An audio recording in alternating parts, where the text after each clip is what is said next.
ഇന്ന് ജൂലൈ 16 എൻ്റെ ബർത്ത്ഡേ ആണ് കേട്ടോ. അപ്പോൾ ഞങ്ങൾ ഇന്നലെ പ്ലാൻ ഇട്ടുണ്ടായിരുന്നു രാവിലെ എണീറ്റ് അമ്പലത്തിലേക്കൊക്കെ പോകാന്നുള്ളത്. അപ്പോൾ ഇപ്പോൾ നല്ല മഴയാണ് ഇവിടെ പെയ്തുകൊണ്ടിരിക്കണേ. എന്നാലും റെഡി ആവാം, പോകാൻ പറ്റുകയാണെന്നുണ്ടെങ്കിൽ പോവാം. അപ്പോൾ ഓരോ സ്റ്റെപ്പ് ബൈ സ്റ്റെപ്പായിട്ട് ചെറിയൊരു വ്ളോഗായിട്ട് ഇന്ന് ഇടാം കേട്ടോ. രാവിലെ നേരത്തെ തന്നെ എണീറ്റ് വന്നിരിക്കുന്നുണ്ട് കേട്ടോ. ഇതെൻ്റെ പുതിയ ഡ്രസ്സ് കേട്ടോ.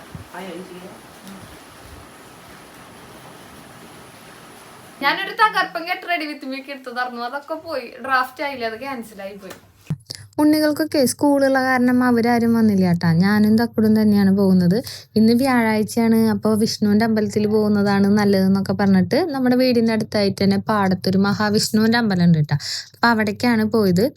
എനിക്കിങ്ങനെ പള്ളിയിൽ പോകുന്നതായാലും അമ്പലത്തിൽ പോകുന്നതായാലും ഒക്കെ ഒന്ന് തന്നെയാണ് കേട്ടോ.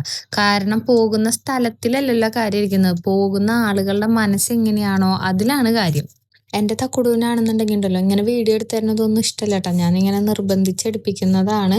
ചില സമയത്ത് പറയും കേട്ടോ, അങ്ങനെ ചെയ്തോ ഇങ്ങനെ ചെയ്തോ ഞാൻ വീഡിയോ എടുത്ത് തരാമെന്നൊക്കെ. ഇതൊക്കെ ഒരു രസമല്ലേ അല്ലേ, ഇതൊക്കെ ഇപ്പോഴല്ലേ നമുക്ക് ആസ്വദിക്കാൻ പറ്റുള്ളൂ. അങ്ങനെ ചെന്നിട്ട് എൻ്റെ പേരിൽ ഒരു പുഷ്പാഞ്ജലിയൊക്കെ കഴിപ്പിച്ചു കേട്ടോ. അപ്പം നാളാണ് എൻ്റെ പേരിലൊരു മഹാഗണപതി ഹോമൊക്കെ കഴിപ്പിക്കാനായിട്ട് ആ ചേച്ചി തക്കുടുവിനോട് പറയാൻ കേട്ടോ.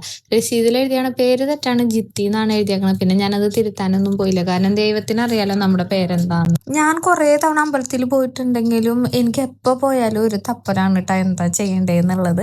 ഞാൻ ഇതുവരെ ഒറ്റയ്ക്ക് പോയിട്ടില്ല, തക്കുടുവിൻ്റെ കൂടെ തന്നെയാണ് പോവാറുള്ളത്. പക്ഷെ എനിക്ക് അവിടെ ചെന്ന് കഴിഞ്ഞാൽ ഭയങ്കര ടെൻഷനാണ്, ഞാൻ ചെയ്യുന്നത് വല്ലതും തെറ്റാണോ എന്നൊക്കെയുള്ളത്. അങ്ങനെ അമ്പലത്തിൽ പ്രദക്ഷിണമൊക്കെ വെച്ച് പ്രസാദമൊക്കെ വാങ്ങിയ പോണ സമയത്ത് ആളിങ്ങനെ അനുഗ്രഹിച്ചു കിട്ടും കേട്ടാ, നല്ലതായിട്ട് വരും. അപ്പം നമുക്ക് ഭയങ്കര ഒരു സന്തോഷമായിട്ടാണ്.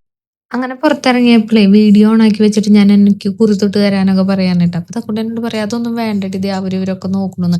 ഞാൻ പറഞ്ഞു, അവരിവരൊക്കെ നോക്കിക്കോട്ടെ, വേറെ ആർക്കും അല്ലല്ലോ, എനിക്കില്ല കുറി തൊട്ട് തരണം, അല്ലെങ്കിൽ ഞാനല്ല കുറി തൊട്ട് തരണം, അതിനിപ്പോൾ നമ്മളെന്തിനാ പേടിക്കണേന്ന്. അങ്ങനെ പുറത്തേക്ക് ഇറങ്ങി കുറച്ച് വീഡിയോസും ഫോട്ടോസൊക്കെ എടുത്തിട്ട് ഞങ്ങൾ വീട്ടിലേക്ക് പോകാൻ കേട്ടോ. തക്കുണ്ട് അപ്പോഴേക്കും പണി വന്നു. ഏതൊരു വിശേഷ ദിവസമോ അല്ലെങ്കിൽ ഒരു എങ്ങടെയെങ്കിലും പോകാനൊക്കെ ഇറങ്ങുമ്പോഴായിരിക്കും കേട്ടോ തക്കുടുവിന് പണി വരുന്നത്. അങ്ങനെ വേഗം വീട്ടിലെത്തി തക്കുട് ബ്രേക്ക്ഫാസ്റ്റ് ഒക്കെ കഴിച്ചിട്ട് തക്കുട് പോയിട്ടാ. സ്കൂളിലേക്ക് പോകാൻ എല്ലാവരും റെഡി ആയിക്കൊണ്ടിരിക്കുകയാണ് കേട്ടോ. ഇന്ന് സയാൻ സ്കൂളിൽ പോകുന്നില്ല. അവന് രാവിലെ എണീറ്റപ്പോൾ തൊട്ട് ഭയങ്കര ഒരു വോമിറ്റിങ് പോലെ. പിന്നെ അവൻ്റെ അമ്മ, അതായത് കണ്ണമ്മ, എൻ്റെ ചേച്ചി വന്നിട്ടുണ്ട്. അപ്പൊ അവന് പോകാനായിട്ട് ഒരു മടിയും കൂടിയാണ്. ഡോൺ ബോസ്കോ സ്കൂളിന്റെ ഹെഡ് ഗേളാണ് കേട്ടോ നിൽക്കണേ, ഷാജു അല്ലേ, ഞങ്ങളുടെ വീടിന്റെ അഭിമാനമാണ്. ഇവിടെ വന്നു കഴിഞ്ഞാൽ പിന്നെ എല്ലാ കാര്യങ്ങളും ഞാൻ തന്നെ ചെയ്തു കൊടുക്കണം കേട്ടോ. ഞാൻ മുടി കെട്ടി കൊടുക്കണം, ഞാൻ മേക്കപ്പ് ചെയ്യണം, ഞാൻ തന്നെ എല്ലാം ഒരുക്കി കൊടുക്കണം, ഞാൻ കൊണ്ടുവന്നാക്കണം, അങ്ങനെയൊക്കെയാണ്.